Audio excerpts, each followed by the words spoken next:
Hello YouTube, welcome back to the Video Game House channel. We got me, VGH, and once again we're back with Palworld TCG news. Now, I will say that I waited a little bit of time on this particular video because it seems as though the TCG channel is actually just kind of drip feeding us more and more things to come when it comes to the TCG cards themselves.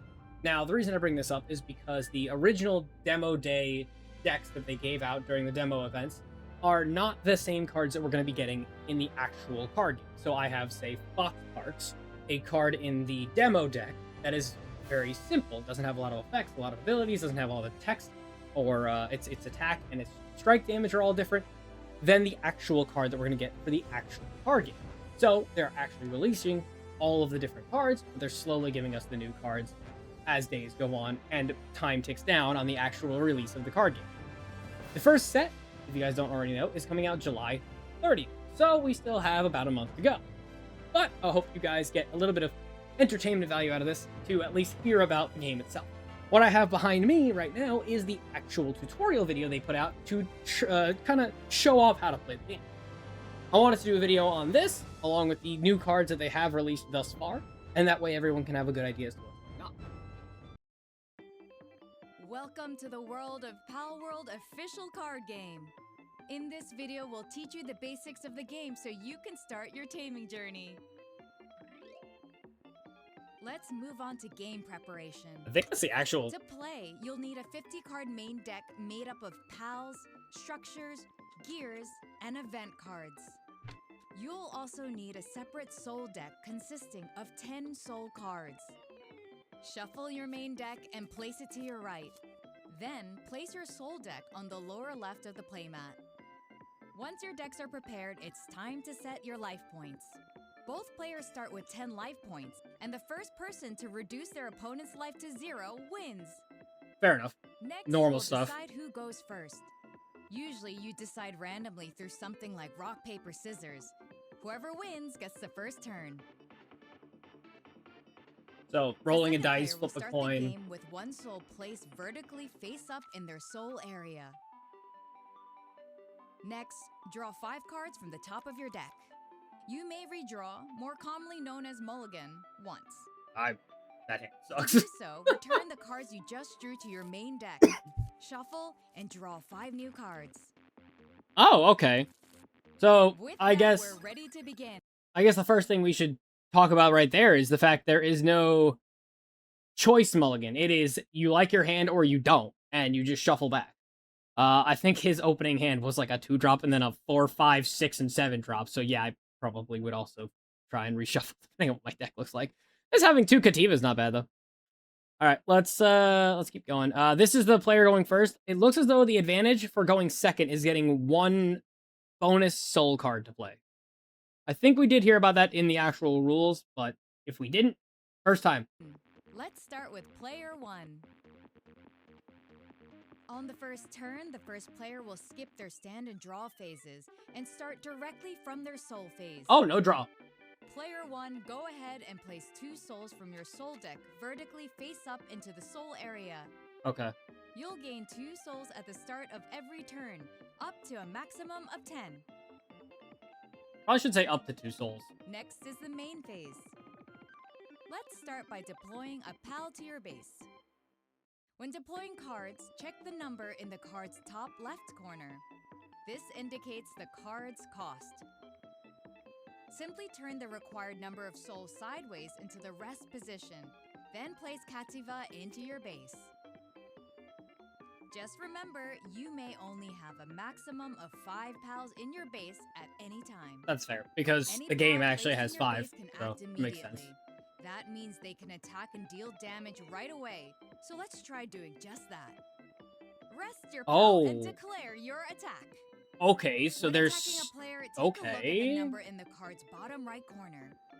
I don't know if I agree with that. Represents strike, which is the amount of damage this pal deals when attacking your opponent. As you can see, Kativa has a strike of 1, so it will deal 1 damage to your opponent. Whenever a player takes damage, they perform a damage check. To do this, flip over cards from the top of your deck, equal to the strike of the incoming attack. Since Kativa has a strike of 1, player 2 will flip over 1 card. If a lucky pal card Does it go to with the a graveyard? lucky icon is flipped during the check, the damage from that attack is completely cancelled. Unfortunately, player 2 did not find a lucky pal and will take 1 damage from the attack. Player 2, move your life counter to 9 and place the flip card into the graveyard. Okay. Oh, you can mill your opponent out. Player 1, since you have no Sort other of. actions left, that's the end of your turn. Alright, player 2, it's over to you. Since this is your first turn, skip your stand phase and head straight into the draw phase. Draw 1 card from the top of your deck. Next comes the soul phase. Place 2 souls from your soul deck vertically face up into the soul area. Let's move on to your main phase. Deploy the 2-cost Lambo and go Trying for to the do attack. anything different here. So, okay. This time, instead of attacking your opponent, let's try attacking their pal instead. Take note that only pals that are horizontal or rested can be attacked, while pals that are vertical or standing cannot be attacked. With that in mind, use your Lambo to attack your opponent's Kativa. When you attack a pal with another pal, a battle between them takes place. Take a look at the number in the bottom left corner. This number represents a pal's power. When pals battle, they deal damage to each other, and pals that receive damage equal to or greater than their power are sent to the graveyard. Lambo has 300 power, and Kativa has 200 power. Lambo will deal 300 damage to Kativa, and since Kativa has received more damage than its power, it is put into the graveyard. In this battle, Lambo also takes 200 damage from Kativa, bringing its remaining power down to 100. But fret not, any damage taken resets at the end of the turn. Player 2, as there are no further actions you can take, let's end your turn here. Okay. It's now player 1's second turn. First, let's begin with the stand phase that was skipped earlier. Turn all rested cards, including your souls, to stand. Next come the draw and soul phases. Draw 1 card from the top of your deck, and add 2 souls to your soul area as stand. It's time for the main phase. Let's deploy the 4-cost Fox Parks from your hand. Rest Fox Fox Parks Parks. and declare an attack on your opponent. Wow. Player 1 is 2, very you're not gonna aggressive. take this lying down, right? Players being attacked can play cards with Quick. Show your Discard opponent this the card. Pengullet in your hand. It has the Interrupt ability. Cards with the Interrupt ability can be played by either spending 1 soul or by discarding a card from the hand. Since you have 1 soul left, rest it and play the Pengullet. If the Interrupt was successful, your opponent's attack will fail, and you'll avoid taking damage. Once the effect is finished, the Interrupt card is sent to the graveyard. Player 1, since there's nothing else you can do. Okay, let's end okay, your turn let here. me pause here. So that is okay, so that's really good gameplay. So here's the thing. You can go first, right? If you go first, you're allowed to play a character and attack with the character. There's no kind of summoning sickness or rested abilities where you have to wait a turn before you can do something. You can play it and attack. The negative side to that, so if you go first, the positive is obviously you start off with only 2. You get to go first, you start off, you get your first character down, and you only start 2 souls. The player going second starts with 1 soul, and they just explained that you can use quick abilities that only cost 1. So if your opponent decides to go on the aggressive, you can go, okay, cool, you attack me on 1. I can use my Disrupt, tap the 1 soul that I have since I started the game with 1 soul to disrupt your attack. And if you don't have a Disrupt, there's a chance that when your opponent attacks you, you can flip the top card of your deck into a Lucky. So it does constitute really good deck building because you should have a few Disrupts and a few Luckies in your deck to kind of stabilize your ability of damage, even though it is a little bit of, random number generation, RNG, to hit those cards in your opening hand or in your deck upon just, deck triggers of getting hit. If you build your deck in a way that can kind of like stop a lot of incoming damage, you can kind of stop that turn 1 aggressive. So like you can, if you build a defensive, more tank build of a deck, then that turn one, your opponent going first means very little. And instead, you start your turn with 3 souls, and you can still use your 1 soul, even if they go first, to disrupt, to stop them, you know? It seems as though the aggression standpoint was put into perspective when trying to build this game. They didn't want to have just somebody going first and just attacking with no repercussion, you know? If you attack, your character gets tapped down, so they have to go into the rest position, which allows your opponent to monopolize on that, because now you have used your soul, you've used your turn, you've used your attack, and now I can play something like this guy did, land ball, take out their guy, now I have a guy extra and you don't, and I can now capitalize on more power and scale upwards. So, I don't know if I entirely agree with it, but they definitely did put 2 checks and balances in for if you're just going to go full aggro. And I appreciate that. Let's keep going. Player 2, it's back to you. Start by turning all rested cards to stand. This includes your souls and land ball. Next come the draw and soul phases. Next up, the main phase. For now, why don't we try deploying a structure?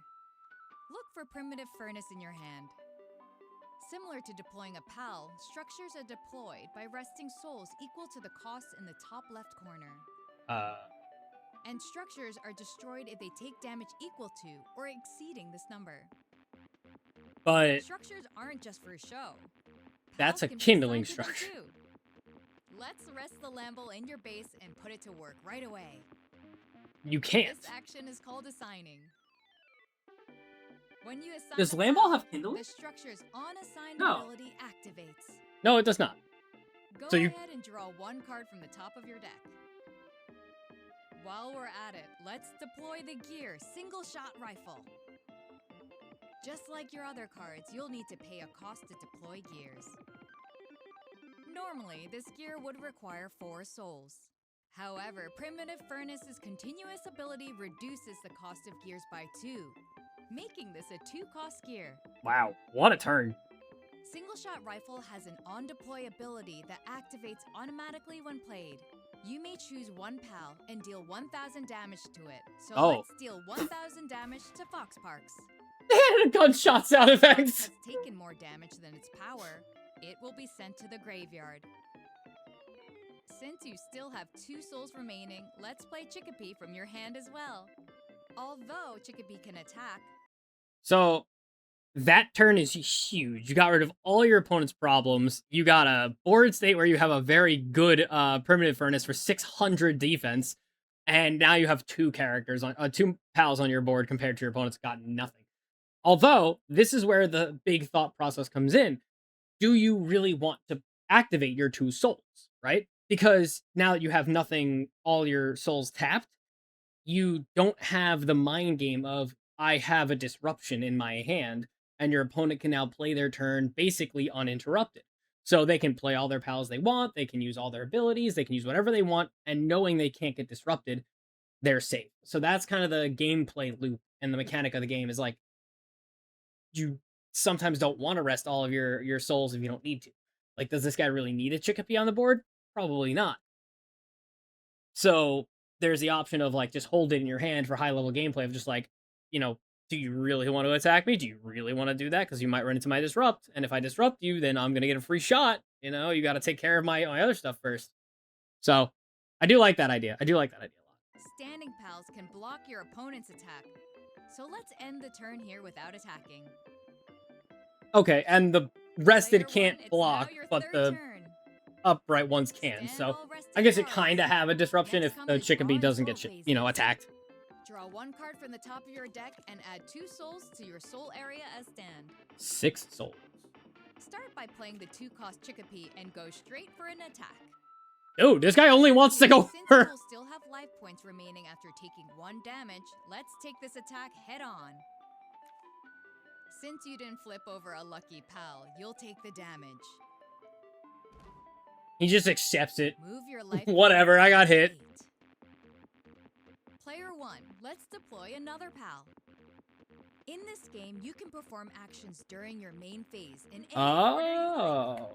So you're able For to example, play attack, you play can attack, play attack. then So you deploy a actually... pal before attacking There's even again. more mind games in With this. that in mind, Okay. let's deploy Lamble and attack your opponent again. Now remember, if you're being attacked, you can block incoming attacks by resting one of your standing pals. Player 2, rest your Chickapee to block the incoming attack. When a pal blocks another pal's attack, they will battle. Okay. Both Well, deal damage makes sense. to each other simultaneously. Since They're your using the... strike damage equals That's funny. They're greater than these your cards power, say not for both sale pals in the bottom receive left-hand damage. corner. These are renders of You still the have two demo souls deck left. cards. So let's play Kativa from your hand. Now rest Kativa and declare an attack on your opponent. Man, he Player just 2, it's keeps time going. For a damage check. Flip the top cards of your deck equal to the strike of the incoming attack. A lucky pal has appeared. Whenever you reveal a lucky pal during a damage check, the entire attack is cancelled and you won't take any damage. Now place the flip card into the graveyard. And that's the gist of how to play the Palworld official Oh, that was it? card game. Okay, well. Alright, well, that was it for the tutorial. I guess I don't really want to show off who actually wins the game. Few things I find good and bad about the game. So first things first, obviously, the swing first mechanic. It does have check and balances, so if you go first and you can make an attack and you go for it, it's like, you know, yes, you get first strike, you might get first damage, but there's also the percent chance you flip a lucky on the damage check, so you might just negate the damage altogether. Or two, you also could have a disrupt in hand to disrupt the damage, so if you don't feel like taking an early hit, you don't have to. Player 2, obviously, then when they get to do their turn, they get the +2 souls, so they have a 3 soul play, while your opponent only had a 2 soul play, so you have the advantage of an extra soul, you have the advantage to, you know, counterplay what your opponent did. Maybe you have a 2 cost that has a little bit more power than your opponent's. Since they made an attack, you can make an attack, take out their guy, so you can play the back and forth game. There's a lot of mind games going into it, you know, like the disruption, that's a huge mind game. I'm 90% sure that the rules state that I think that the structures need to have a corresponding pal that has an ability that matches what they can do. So I think the Primitive Furnace can't get an assigned Lamb Ball. I think you have to have something like Fox Parks that has Kindling as an effect to put it in there. So I don't know if that was a mistake by the game itself, or I'm missing something. Let me know in the comments if I'm wrong. Let me know if they're wrong. I would like to be validated. I'm pretty sure that even in our last video, the rules say that it needs to have Kindling. But I do like the gameplay loop. It does max out at 10 souls, so the person who goes first only gets a 2 soul turn, whereas the person who goes second gets a 3 soul turn on their first turn. And it says that it's up to 10, or it says to 10 souls, but obviously player 2 will get to 9 at some point, and then only be able to get 1 more soul for their 10th soul. So you can build an aggressive, a tempo, or a defensive base deck, depending on how many luckies you want to run in the deck. Jormuntide is just huge. 1300 plus 8 plus a 4 strike is huge. We saw that in the loop. So let's get into some of the cards that they have been feeding us over on Twitter, and tell me what you guys think about them. Let's go over there right now for you. Okay, my bad. This first, then cards.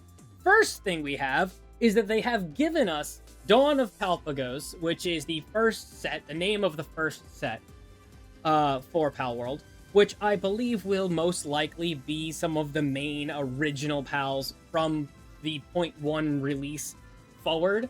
And then we'll have Booster Pack Legends Awaken, which is on sale October 30th, so the second set, which will come out 3 months later. Now, I don't know if Palworld is able to do it. I hope they can, where they will give us, like... They did say that they will be doing special event drops for certain pals for events, like tournaments and such. So I'm hoping they give us something like a Halloween pal, because that would be really dope to see a Legends Awakened Halloween pal, which I'm pretty sure will probably be the first update of the game, when they added a few more pals into it, probably adding newer bosses like Sakurajima and stuff like that in future releases. So that would be kind of dope. And then They did also mention they have the sleeves, and the card set for Volume 1 is going to be on sale October 2nd.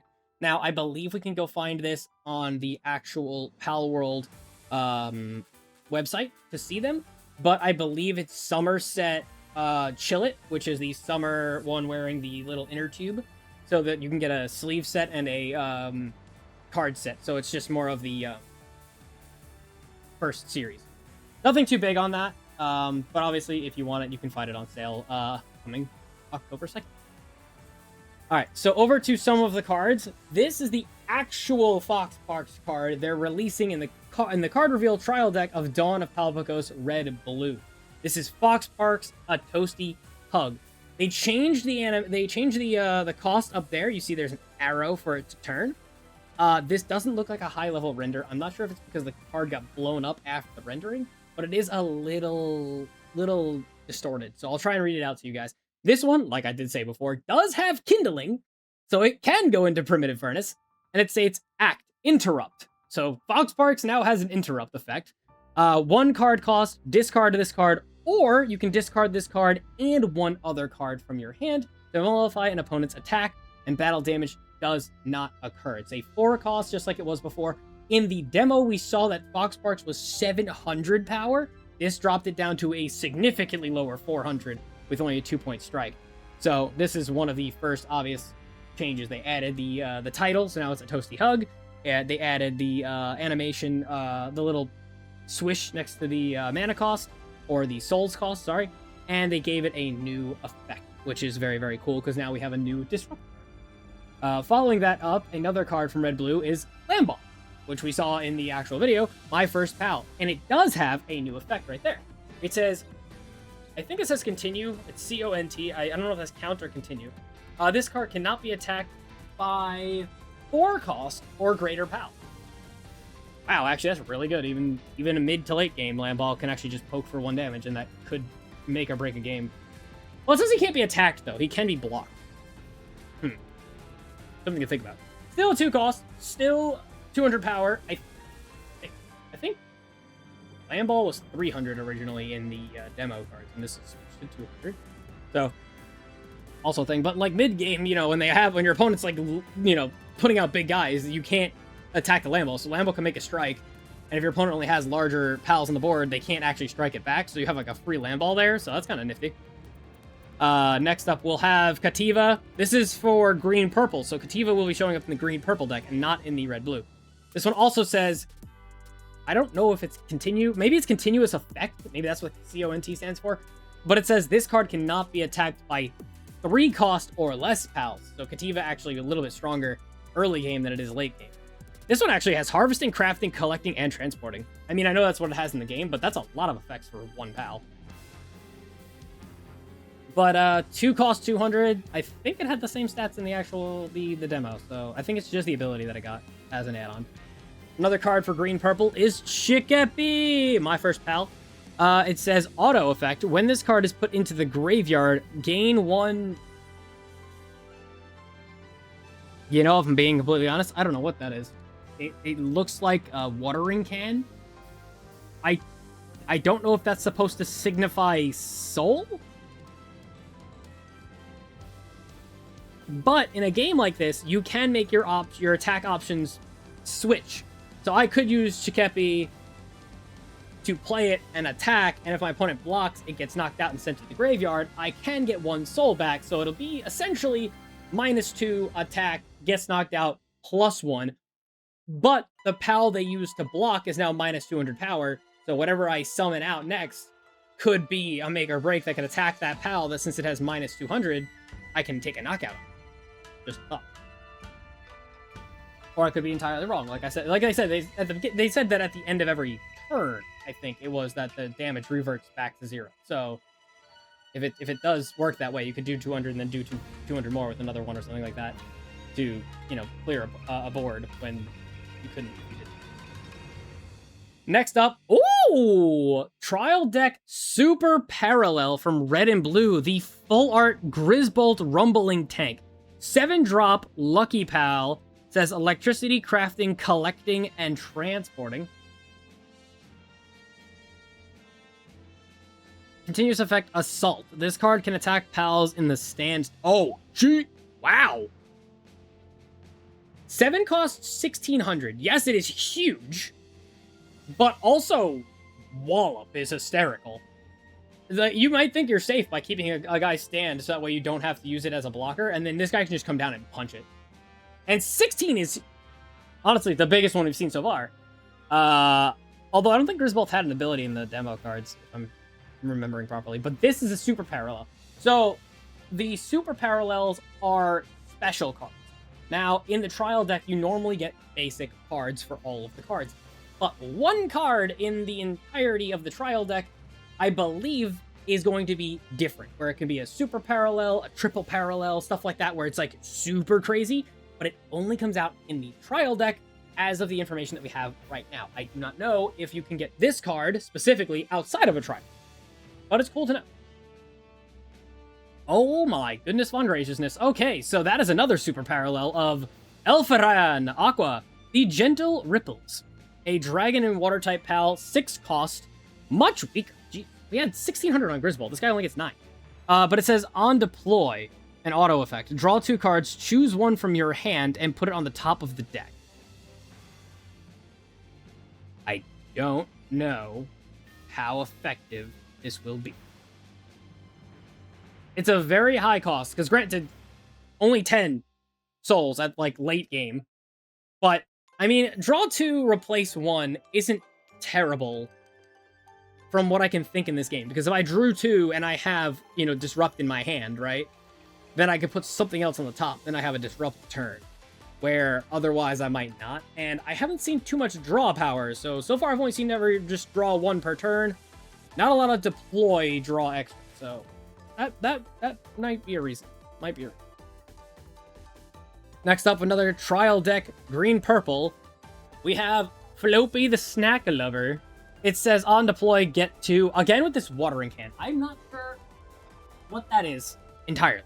And I haven't seen anything to explain what that is. I'm assuming it means soul. So, if it's a 3 cost 400 that says get 2 souls, that thing is good. That thing is crazy. Because... it's effectively a 1 cost. And if you're okay, if I'm going second, right? This is my first card I get to play. I can just rip Floppy Snack Lover, who's a 400, which is huge for a 3 cost, and then get 2 souls back, and then play another card. Not him specifically, but I can play another one. That's pretty big. That's a good combo card. Although, again, it will run your cards out of your hand very, very quickly. So, again, not a lot of draw options we've seen.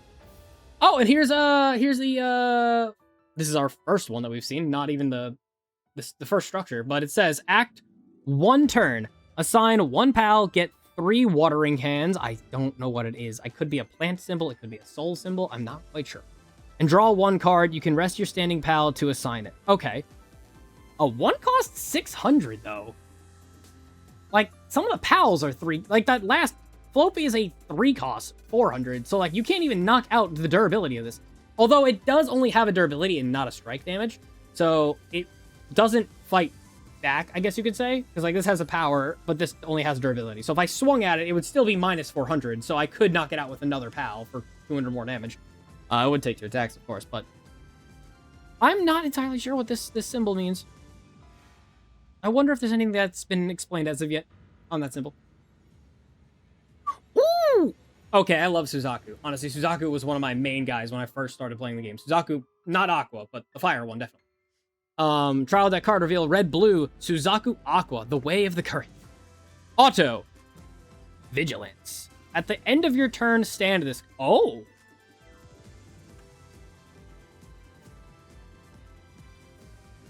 That's kind of good. And because there's no sickness or anything along... It's a 7 cost... 3 strike 1200 that has Lucky. So it could go into any water deck you're using because of the ability of Lucky. It just makes it that much better. But the ability to attack for 12, and if it doesn't get knocked out, it gets stand at the end of your turn is crazy. That one's gonna go in a lot of players. Definitely. Another one for... Oh! Wait, that's an event card. We haven't even gone over event cards. Another red-blue says event. Crystal Breath from Mao Crist. A quick effect, choose one pal, and it gets, I think that says strike -3 until the end of turn. That card does not stand during your opponent's next stand phase. So, quick effects, very similar to other card games, where you can use them on your opponent's turn, which is similar to Disrupt. Like, quick Disrupt, and then you can disrupt your opponent's attack. Crystal Breath is another event where you can pay to target one of your opponent's pals, and it gets -3 strike. So even if they attack you with 3 strike, you can just use a 2-cost, zero it out, so you take no damage. But the pal your opponent has still gets tapped. And puts in, sorry, not tapped, but rested. So you're able to target it. And it says that card does not stand during your opponent's next stand phase. So if I'm using it during my turn, they have to end their turn. It's my turn now. They're still in the rest phase. I can ignore that pal entirely, go after their life point pool, and then on their turn, they can't unrest it. I wonder how that would work against Suzaku. Because Suzaku has an auto ability that says at the end of your turn, stand this card. I wonder if this would overwrite this ability. Ooh, already finding ruling questions. 50. Still got a few more cards to go over, so bear with me. Next up, Cognito. I think everyone dislikes this guy. Because all he is a nuisance when you're running through, like, the desert areas in the active game. But, Cognito, Looming Shadow. 4-cost Dark says continuous effect Stealth. This card cannot be blocked. Oh. That's neat. It is weak. It is a 4-cost 300 with 2 strike. But since it can't be blocked, it does have the ability to end the game. So, unless you have that counter card where you can lower your opponent's strike damage. But, yeah, Cognito, you could just surprise... Like, if your opponent has two remaining life points, you could just go Cognito attack and then 4 game. If they don't get a luck, you can't stop it. Well, no, it says it can't be blocked, but it doesn't say it can't be interrupted. So, technically, I could disrupt it. So, that's also into green-purple. Ooh, another event card. Choose a pal and put it into the graveyard. Well, instantly one-shotting something is awesome.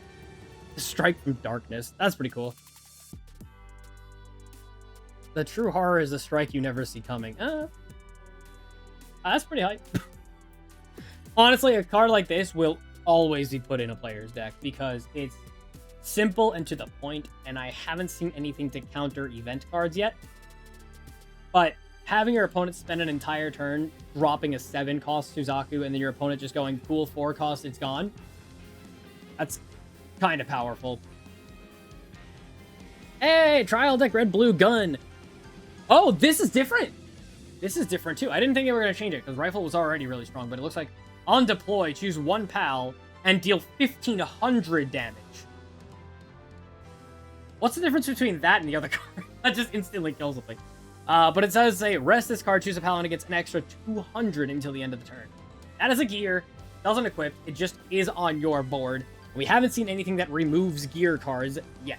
So, it just giving a plus 200 just by tapping it is pretty good. It doesn't have, like, a stance on defense or anything like that. And I don't think we have any rules on how many gear we can hold, but this guy on deploy just instantly outs a 1,500 or less. Yikes.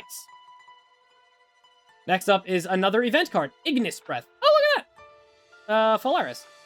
Another really cool guy. I was using Suzaku, so I never got a Polaris. But... Quick, 2-cost quick. Choose one pal, deal 500 damage. I mean, early game, it's a 2-drop. So early game, this is not even bad. Like, your opponent brings out a guy, you're just like, no. Just brings out Shikepi, no. Just delete it. I'm all about that kind of play. It's funny to me. Ooh, okay, another super parallel. Is it a double? Oh, it is a double. Ooh, we got a green-purple double. I'm not gonna lie, I'm a little upset about seeing this one. One, this is the card that I wanted to chase, but if it's only available in trial decks, probably not gonna chase that. But Astagon, the Aegis Wyvern of Death. A 8-cost Lucky Pal that says, on deploy, choose up to one pal, and it gets... gets minus 1,000 until the end of the turn. It is not put into the graveyard even if its attack becomes 0 or less. Oh, you can make something 0 or less. And then it says auto on attack. Choose all pals with 300 or less and put them into the graveyard. Oh, it also chooses your pals as well. Okay, but damage doesn't occur if you disrupt the attack. But this is an effect of an attack. So I think that if I were to attack, everything with 300 or less gets sent to the graveyard. That's kind of dope, I gotta say. It's just like, oh, you're a big guy that has 1300? Yeah, set it to 3. I attack her face. Yeah, your guy just goes with it. And that's all I have to do. Next is... Okay, I feel like I did this in the wrong order. This one's a lot less hype than Astagon, but whatever. Masanda's Guard Captain. It has nothing going for it. It is a 5 cost with 900 power and 2 strike. I mean, it does have Harvesting, Crafting, Collecting, and Transporting. So when we get more, like, structure cards, I bet this guy would be pretty nifty in it. But I guess a 5 cost 900 is pretty close to that, like, 1,000. We haven't really seen anything past 1,000 that isn't, like, less than a... I think even the 6 drop was 900. So 7 costs are higher, but this guy's got 900, so it's not terrible. I mean, nothing crazy to go with it. I don't know if it's going to be played at all. It might be in there as like a tempo-based card where people can like play it on their turn. If they went second, it would be their turn 3. Get a 5-drop 900. So, I mean, maybe, but I guess we'll just see how it rolls out. But, man, that's a super parallel of Astagon. It's so cool. Man. Let me know what you guys think of the cards that we have seen thus far. What kind of cards you're going after? Are you going to be buying a trial deck shooting for these super parallels? I think the game is going to be a lot of fun. It's going to have a lot of mind games to it. It does seem very simplistic, but also it's one of those games like it's easy to play, hard to master, where as you learn more and more about the game, where you can disrupt cards, you can build your deck a certain way so you have a lot of lucky blocks. And like it's got a factor of deck building that's like super strategic. It's got a factor of you know, mind games where you have to play around hand disrupts along with different quick effects and stuff like that. So you have to still think about what can your opponent have to stop you from doing whatever it is you're trying to do. So I think the game will be very good. I think it'll be a lot of fun. And we will make another video on more trial cards that they're going to be showing off after a few more come on out. If you want to stay up to date on the Palworld news, make sure you join the channel, and I'll be making quite a few more Palworld videos, obviously, as time dwindles down, and the first set drops in just over a month. I will see you guys all in the next video.